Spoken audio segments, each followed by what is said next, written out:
Hallelujah. खुदावन के बबरकत और जलाली नाम में मैं आपको यहाँ पर फिर खुशामदीद कहता हूँ। हम अपनी रूटीन को जारी रखते हुए कलाम मुक़द्दस में से आज फिर देखेंगे बुक ऑफ एक्ट्स चैप्टर 30। पिछले दफ़ा हमने सिर्फ पहली 3 आयत पर थोड़ा सा गौर किया था, तो मैं उसको सिर्फ पढ़ूंगा, लेकिन हम एक्चुअली आज देखेंगे वर्स 4 से। Chapter 13 verse 1। अनाताकिया में उस कलीसिया के मुतालिक जो वहाँ थी कई नबी और मुअल्लिम थे, यानी बरनबास, शमाउन जो काला कहलाता है, और लुकीस कुरेनी, और मनाहीम जो चौथाई मुल्क के हाकिम हेरोदीस के साथ पला था, और साउल। जब वो खुदावंद की इबादत कर रहे और रोज़े रख रहे थे तो रूह कुदस ने कहा, मेरे लिए बरनबास और साउल को उस काम के वास्ते मखसूस कर दो जिसके वास्ते मैंने उनको बुलाया है। तब उन्होंने रोज़ा रख कर और दुआ करके उन पर हाथ रखकर उन्हें रुखसत किया। बस वो रूह कुदस के भेजे हुए सलूकिया को गए और वहाँ से जहाज़ पर किप्रुस को चले और सलीमस में पहुंचकर यहूदियों के इबादत खानों में खुदा का कलाम सुनाने लगे। यूहन्ना उनका खादम था और उस तमाम टापू में होते हुए पाफस तक पहुँचे। वहाँ उन्हें एक यहूदी जादूगर और झूठा नबी बरयस्सु नाम मिला। वो सरगेस पौलुस सूबेदार के साथ था, जो साहिब तमीज़ आदमी था। उसने बरनबास और साउल को बुलाकर खुदा का कलाम सुनना चाहा, मगर अलीमास जादूगर ने, कि यही उसके नाम का तर्जुमा है, उनकी मुखालफत की और सूबेदार को ईमान लाने से रोकना चाहा।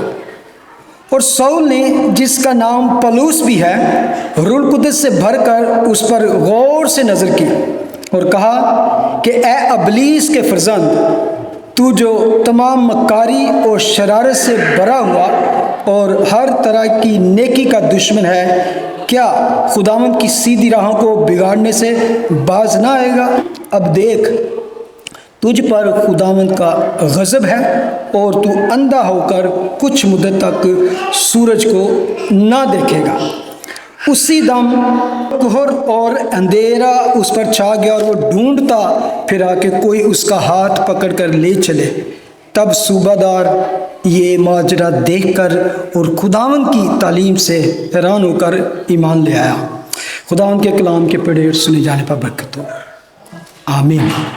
आज इसका अगर टाइटल देना चाहें, इसको कह सकते हैं sent by the Holi Spirit, और this is the first missionary journey of the Paul. जो अनाताकिया का जो चर्च बिल्ट हुआ, जो पहला कह सकते हैं गैर कौमों में चर्च स्टैब्लिश हुआ, वो अनाताकिया, वो एरिया जो था, आज जो इलाका सीरिया के बॉर्डर के पास है, अनाताकिया। अनाताकिया नाम के कई जगह थी, 3-4 जगह का बाइबल में जिक्र आता है, लेकिन ये जगह जो थी ये सीरिया के बॉर्डर के पास थी, जहाँ पर दमिश्क का इलाका भी है, जहाँ आपने शुरू में सुना कि जहाँ पर पॉल क्या करता था कि मसीहों को कत्ल करने के लिए, मारने के लिए भी गया, तो वहाँ उसकी को चेंज किया खुदा ने। तो यहाँ पर हम देखते हैं वो वहाँ से उनको भेजा गया। और अभी हम यहाँ पे एक मैप भी देखेंगे, आप उससे जिन जगहों के यहाँ पे नाम दिखाए गए हैं उसको थोड़ा सा फॉलो करेंगे तो आपको इजी पता चल जाएगा कि किस तरह ये जर्नी स्टार्ट हुई, तो कहाँ कहाँ से होते हुए और वो खुदा के कलाम की मुनादी करते हुए। तो ये है फर्स्ट जर्नी जो पैसेज मैंने पढ़ा है। एक चीज़ आप गौर करें, वर्स 2 में लिखा है, रूह कुदस ने कहा, the Holi spirit said. Verse 4 में लिखा है, बस वो रूह कुदस के भेजे हुए, sent by the Holi spirit. Verse 9 में देखें तो लिखा है, फिल्ड बाय द स्पिरिट, रूह कुदस से भरे हुए। तो ये अगर आप इस बुक को नाम दें तो ये कह सकते हैं कि ministry of the Holi spirit. बेशक हम कहते हैं रसूलों के माल, लेकिन असल में और गौर करें तो this acts of the Holi spirit. Holi spirit क्या काम, रूल कुदस से भरे। शुरू से ही हमने इस बात को देखा कि ये स्टार्ट ही बुक किस तरह से होती है, किस तरह कि खुदावंद ने कहा कि यरूशलेम ने ठहरे रहो जब तक आलम बाला से तुमको कुव्वत का लिबास यानी कि रूल कुदस ना मिले तब तक तुम बाहर ना जाना। तो हम यहाँ पे देखते हैं कि उन्होंने जब लोगों को किसी मखसूस काम के लिए, ख़ास काम के लिए, एवेंजलिज्म के लिए, रीच आउट के लिए, मुनादी के लिए बाहर भेजना, तो उसका तरीक़ाकार यहाँ पर उन्होंने बताया किस तरह कि उन्होंने रोज़ा रख कर और दुआ करके और उन पर हाथ रखे। और ये नहीं था कि वो उनके हाथ रखने की वजह से क्रिश्चियन हुए या रूल कुदस उनको मिला। They were already filled by the Holi Spirit. ये खुदावंद के ख़ास रसूल थे जो ऑलरेडी रूल कुदस से मामूर थे। आप अगर पीछे जाके पढ़ें तो हमें पता चलता है कि जो बरनबास के बारे में लिखा है कि वो ईमान और रूल कुदस से मामूर नेक आदमी था। और पौलुस रसूल he was already filled with the Holi spirit. तो यहाँ पर जब हम देखते हैं कि उन्होंने उनको हाथ रख कर दुआ करके भेजा, तो इसका मतलब ये था कि we sent you with the agreement, हम तुम्हारी इस कॉल के साथ मुत्तफिक हैं, और we send with the prayer, और पीछे हम इसी तरह तुम्हारे लिए दुआ भी करते रहेंगे। तब उन्होंने रोज़ा रख कर और दुआ करके उन पर हाथ रख कर उन्हें रुखसत किया। किन्होंने रुखसत किया? Who sent them? किन्होंने? रसूलों ने रोज़ा रख कर दुआ करके उनके हाथ रख कर उन्हें रुखसत किया। यानी कि चर्च के जो बुजुर्ग थे, जो खादम थे, जो लीडर थे उस वक्त, उन्होंने भेजा। क्या सिर्फ ये था कि उनकी मर्जी थी? लेकिन अगली आयत अगर पढ़े तो आपको पता चलेगा वर्स 4 में, बस वो रूल कुदस के भेजे हुए। हमें ऐसे लगता है कि वो उन्होंने भेजा, लेकिन actually they were sent by the Holi spirit. हमें यहाँ पे एक तो ये चीज़ नज़र आती है कि Holi spirit is not just feeling और एक source, is a living being जो कहता है, जो भेजता है, जो फुल करता है, मामूर करता है।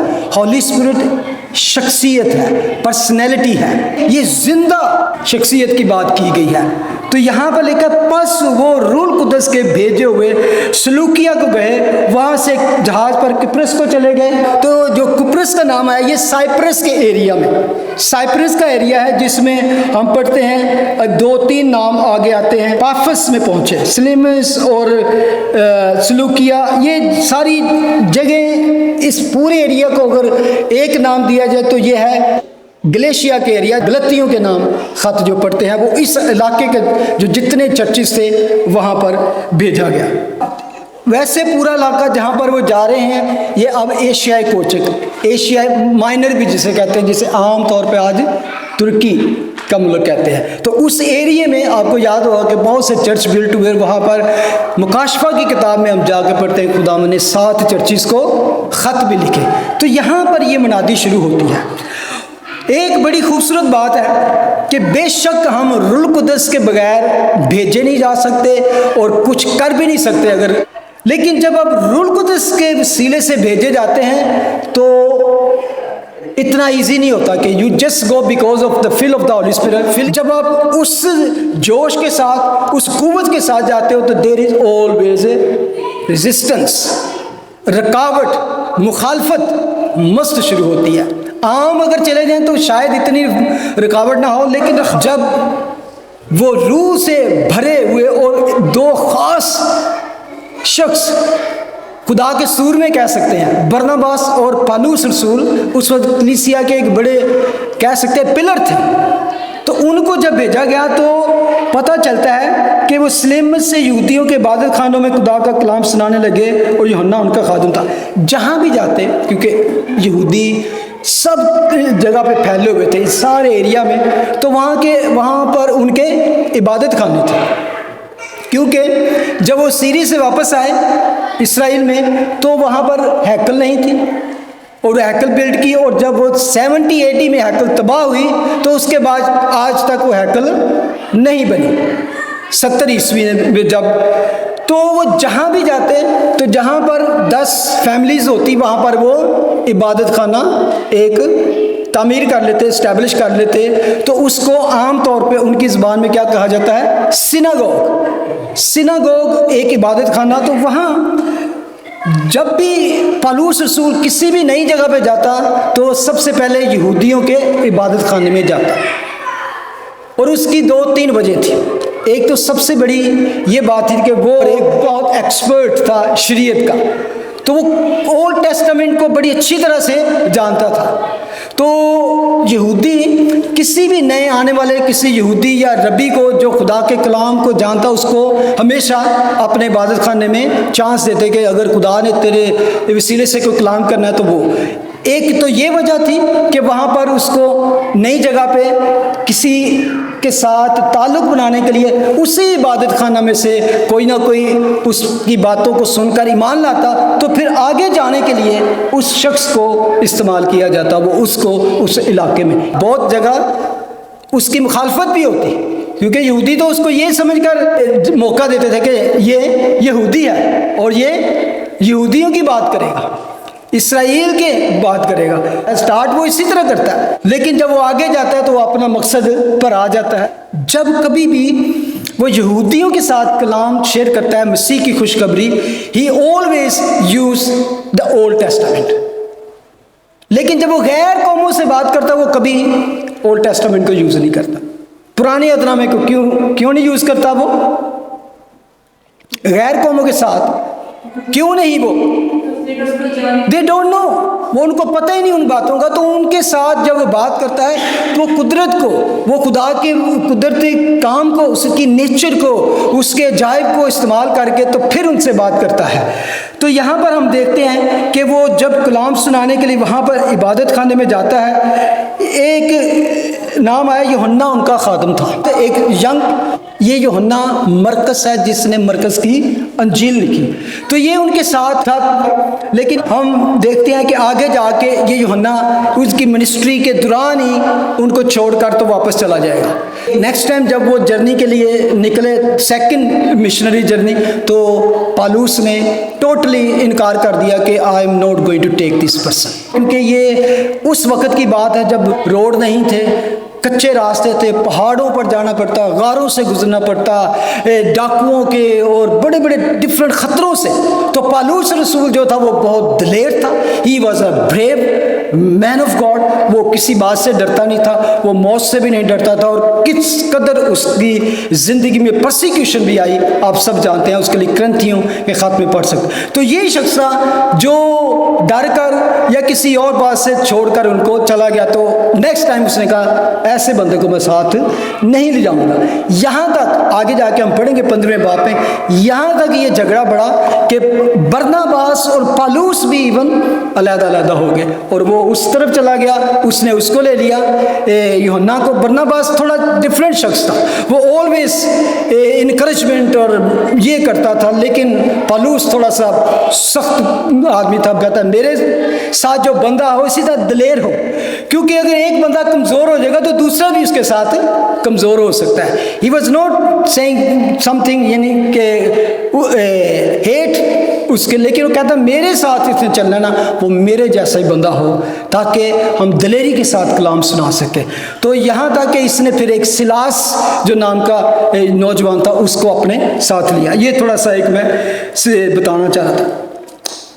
वर्स 6 में लिखा है, उस तमाम टापू में होते हुए पाफस तक पहुंचे। वहां उन्हें एक यहूदी जादूगर और झूठा नबी बरयस्सु नाम मिला। बरयस्सु नाम जिसे इंग्लिश में है कि यशुआ, जिसका मतलब है son of salvation. Even he was a magician, जादूगर था, लेकिन नाम उसका, उसके नाम का भी एक तरह से इंसल्ट की हुई थी, और ये यहूदी जादूगर था। पाफस जो इलाका था, वहाँ पर जो एरिया था, कह सकते हैं कि इस शख्स का एक दबदबा था। इतने सारे उस शहर के लोगों को अपने उस जादू से काबू में कर रखा था। बल्कि जिक्र आया यहाँ पर एक सर्गियस पौलुस सूबेदार के साथ था, जो साहिब तमीज़ आदमी, यानी कि आज के दौर में एक गवर्नर कह सकते हैं उस एरिए का, या डिप्टी कह सकते हैं उस एरिए का। जो डिप्टी था, गवर्नर था, वो भी उसके अंडर था, यानी कि उसको, हालांकि लिखा है कि he was very wise man, बहुत समझदार आदमी था, लेकिन उसके जादू की वजह से वो उसके साथ था। ये मैं इसलिए बता रहा हूं कि जब कभी भी आप रूह से भरे हुए यीशु के काम के लिए जाते हो, तो always demon will encounter you. ये कभी ना समझे कि आप के दिल में खुदा की खिदमत की ख्वाहिश है, आप चले गए तो आपको सब कुछ होगा। ऑलवेज रुकावटें हमेशा सबसे पहले होंगी, और ख़ास तौर पे जब आप सच्चे दिल से अपने इरादे के साथ वाकई खुदावन की खिदमत के लिए जाते, तो ये यहाँ पर हम दें डिमोनिक पावर उसके रास्ता रोकने के लिए मौजूद थी वहाँ पर। जब पौल वहाँ पे आया, बरनबास और पौल आए, तो हम देखा कि ये इलाका जो है यहाँ पर, आपको याद होगा कि अगर डैनियल की किताब में जाके पढ़े तो डिफरेंट जो कंट्रीज़ हैं उन पर डिफरेंट डिमोनिक पावर का कब्जा है। जब दानी ने दुआ की तो उसकी दुआ क्यों रुक गई? क्योंकि जो उस एरिए का, जो उस मुल्क का जो हाकिम था, वो एक फरिश्ता, वो गिरे हुए फरिश्तों में से था, शैतान का कब्जा था, तो उसने उसकी दुआ को रोक लिया। तो हमेशा याद रखें, जब खुदा के लिए आप खिदमत में जाएंगे तो आपको मुखालफत का सामना ज़रूर करना पड़ेगा। और जहाँ पर हम देखते हैं कि जिस एरिए में वो खुदा का कलाम लेके जा रहे थे, वहाँ पर पहले से क्या था कि शैतानी रूहों का कब्जा था। अब लिखा है, उस सूबेदार ने बरनबास और सौल को बुलाकर खुदा का कलाम सुनना चाहा।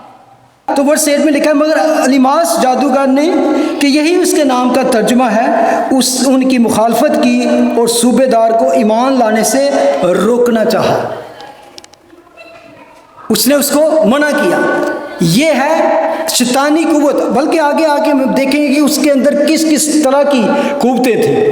और लिखा है, और सौल ने, जिसका नाम पौलुस भी है, रूह कुद्दस से भरकर उस पर गौर से नजर की।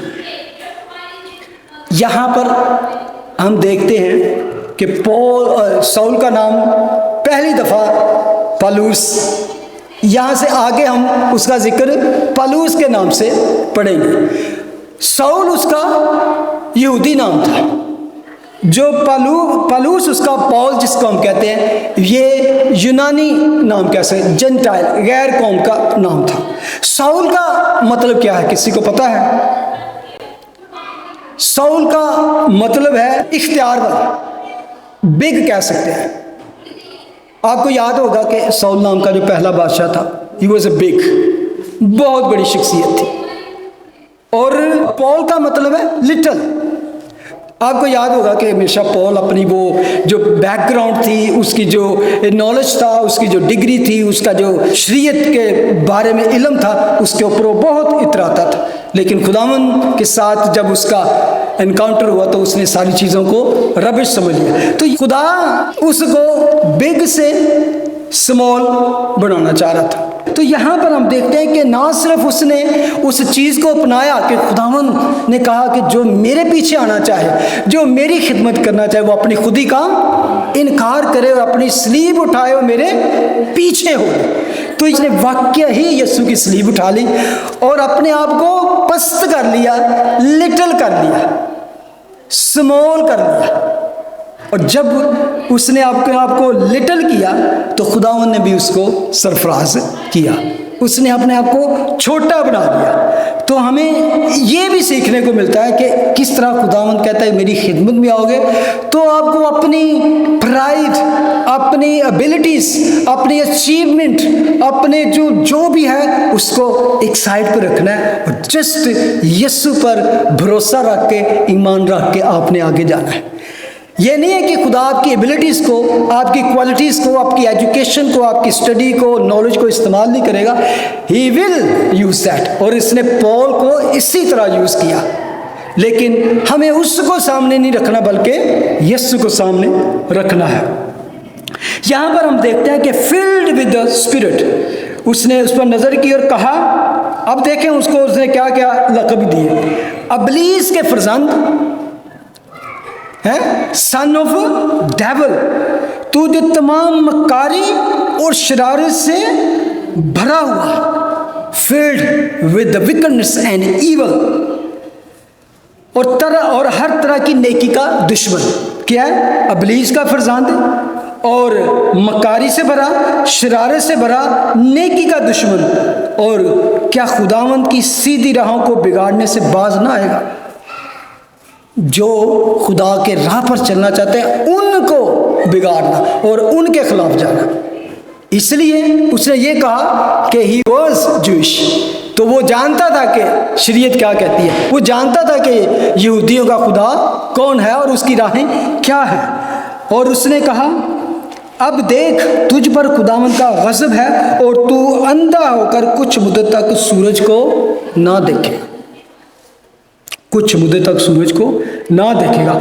उसी दम कहर और अंधेरा उस पर छा गया और वो ढूंढता फिरा कि कोई उसका हाथ पकड़कर ले चले। तब सूबेदार ये माजरा देखकर वो खुदावंद की तालीम से हैरान होकर ईमान ले आया। हालेलुया। अब यहाँ पर हम देखते हैं कि पौलुस जब ये ऐसा काम करता है तो हमें लगता है कि थोड़ा सा सख्ती नहीं उसने की, लेकिन हमेशा याद रखिए जब डीमन के साथ खुदावंद की भी एनकाउंटर हुआ तो खुदावंद ने कोई उस पर रहम नहीं किया, उसको डांटा, हमेशा डांट के उनका इसको निकल जाए इससे, जब भी डीमन से। लेकिन जब तरह तरह के बीमारियों से लोग, उन पर हमेशा वो तरस के साथ पेश आता, हम्बल होके पेश करता। तो इवन ओल्ड टेस्टामेंट में आप देखते हैं कई दफ़ा ऐसा मौका आया जहाँ पर खुदा के लोगों ने अंधा कर दिया लोगों को। किसी को याद है कहीं और भी अंधा होने का? हमें सबसे पहले तो लूत के ज़माने में नज़र आता है जब यानी कि वो सारे अंधे हो गए। और दूसरा आप जो बात कर रहे हैं सलातीन की किताब में अलीशा नबी को जब पकड़ने के लिए आए, अराम का बादशाह इसराइल से जंग कर रहा था, तो जब रामी कोई भी प्लान करते हैं कहाँ से जाके हम छुप कर उन पर वार करेंगे, तो वो 2-3 जगह पे उन्होंने ऐसा किया तो क्या होता कि वो जाते तो उनको पता चलता ये तो पहले से राज किसी को पता चल गया, वहाँ से इसराइल दूसरी जगह पे चल गए। असल में अलीशा नबी जो था वो क्या करता, वो जाके इसराइल के बादशाह को कहता या मैसेज भेजता कि फलां जगह पे अपने फौजियों को हटा ले क्योंकि वहाँ पर वो अटैक करने वाले हैं। तो रामी बादशाह जो था वो परेशान हो गया, not once not two time, वो 3-4 टाइम ऐसा हुआ तो परेशान हो गया और अपनी कौंसल बुलाई। उसने कहा सच्ची दसो ताड़े तो गिरदार कौन है? मैं पैराफ्राइज कर रहा, कहते तुम में कौन बंदा है, हम यहाँ प्लान करते हैं तो वो उनको कैसे पता चल जाता है, मुझे आज सच बताना पड़ेगा। एक बंदा कहता साढ़े चो कोई गिरदार नहीं है। बादशाह, वहाँ पर एक नबी है जिसका नाम अलीशा है, तू जो अपनी ख्वाबगाह में जो बात करता है वो भी उसको पता चल जाती है। उसने कहा अच्छा, असल में तो इस बंदे को पढ़ना चाहिए, जाओ उसको पकड़ के लाओ। आपने जो बात की, और जब पकड़ने के लिए उसने आर्मी भेजी तो उसने जब उसके जिस पहाड़ पर अलीशा था वो वहाँ पर उसने घेरा डाल लिया। उसने कहा बाहर निकलो। तो जब हिजाजी ने ये देखा तो उसने कहा मालिक आज तो हम गए, इतनी बड़ी आर्मी आ गई है। तो उसने कहा खबरदार घबरा ना, जो हमारे साथ है वो उनसे ज़्यादा है। तो फिर खुदा से उससे दुआ की, उसने उससे आंखें खोली तो पहाड़ों पर जिस पर अलीशा नबी था आतशी रथों के साथ खुदा की फौजें मौजूद थी। लेकिन क्या किया उस नबी ने, हालांकि ही वॉज वेरी स्ट्रिक्ट, बहुत सख्त नबी था, लेकिन उसने क्या किया, उसने दुआ की और वो क्या हो गए, अंधे हो गए सारी आर्मी। फिर वो उनके बीच में खुद गया, उसने कहा ये जगह तुम जो आए हो गलत है, मेरे पीछे आओ, मैं तो अंधा सा। फिर वो सारी आर्मी को हो सकता है उसने मोढे पे हाथ रखे, एक लंबी लाइन लाके उसके पीछे। तो जब इसराइल के बादशाह के पास ले जाके खड़ा कर दिया तो उसने क्या कहा, क्या हम इनको मार दें? तो एलीशा नबी ने कहा ढेर सारा खाना बना, इन सब को अच्छी तरह फीड कर और इनको वापस भेज दे। ये उस नबी ने किया। तो यहाँ पर हम देखते हैं, मेरा ईमान है कि उनसे कहा, पौल ने कहा चंद दिनों तक वो इसी तरह अंदर रहेगा। आपको याद होगा, मैं जहाँ पर एक बड़ी सिमिलैरिटी देखता हूँ एक और दो चीज़ों में, कि यहाँ पर उसका नाम बर-यीशु, निजात का बेटा, उसने उस नाम की इंसल्ट की। तो जिस सूबेदार था उसका नाम भी क्या था? पौलुस। दो चीज़ें हमें सिमिलर मिलती हैं। और जब पौलुस रसूल यीशु की इंसल्ट करता था तो उसको भी अंधा होना पड़ा चंद दिनों के। उसके बाद जब उसने पहचाना, तौबा की और खुदावंद ने उसकी आंखों को खोला, तो मेरा ईमान है कि इसके बाद उसने भी तौबा की होगी और खुदावंद ने उसको भी निजात बख्शी होगी। जहाँ पर खुदावंद ने उसको उनकी जो मिनिस्ट्री से उसको कामयाब किया, तो अब वहाँ से वो ट्रैवल करके लिखा है कि वो दूसरी जगह पे जाते हैं। बड़ी खूबसूरत बात वर्स 12 में पढ़ते हैं, तब सूबेदार ये माजरा देखकर और खुदावंद की तालीम से हैरान होकर ईमान लाया। सूबेदार ये माजरा देखकर ईमान लाया। कैसा ही है ये माजरा देखकर, not only the scene of this blindness कि ये उस पर, लेकिन लिखा है खुदावंद की तालीम से हैरान होकर।